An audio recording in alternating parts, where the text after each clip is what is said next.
মসজিদে আয়শা বা মসজিদে তানঈম। মসজিদ ইসলাম ধর্মাবলম্বীদের প্রার্থনার স্থান, সবচেয়ে পবিত্র স্থান। আল্লাহর সবচেয়ে পছন্দনীয় স্থান মসজিদ।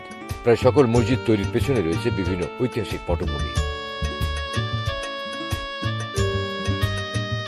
মসজিদে আয়শা মক্কার তানিম এলাকায় অবস্থিত।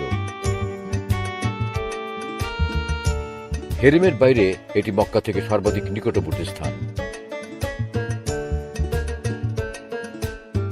মক্কা থেকে 6 কিলোমিটার উত্তরে মক্কা মদিনা রোডে আল হিজরা এলাকায় অবস্থিত এই মসজিদ থেকে উমরার ইহরাম বাঁধা হয়। উম্মুল মুমিনিন হযরত আয়েশা রাদিয়াল্লাহু তাআলা আনহা এখান থেকে উমরার ইহরাম বেঁধে উমরা করেছিলেন। পরে সেখানে একটি বিশাল মসজিদ গড়ে ওঠে। মসজিদটি ইসলামী ইতিহাস ও শিল্প নৈপুণ্যের এক অনুপম নিদর্শন। উম্মুল মুমিনিন হযরত আয়েশা বিনতে আবু বকর রাদিয়াল্লাহু আনহা ছিলেন নবী মুহাম্মদ সাল্লাল্লাহু আলাইহি ওয়াসাল্লামের স্ত্রী।